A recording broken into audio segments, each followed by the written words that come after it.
Hello there everybody, this is Pierre here with Art of Clean. I'm here with a wonderful client that we've served for several years now, David Dackham. David, it's always a pleasure working for you, thank you so much. I know you've got very high standards and it's quite a hard day when I come here, but it's always a pleasure.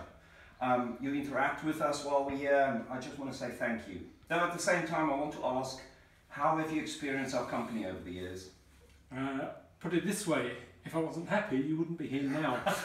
So it's worked extremely well for the pair of us.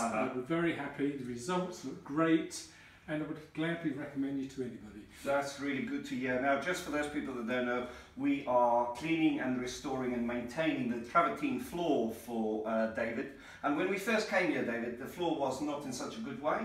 5 years now. 5 years, wow. And it was very flat, very matte, and not very nice. Great to look at, but not good. Now we're pleased with the overall results. And yes, and we come back and help you every year because it does mat down over time. And we lift it for you once a year and make it look good again. And it's just general wear and tear, but it needs to be looked after. And you do the looking after. We do the clean, you do the looking after. David, thank you again. It's wonderful to have you. My pleasure, good to see you. Thank you. Thank you.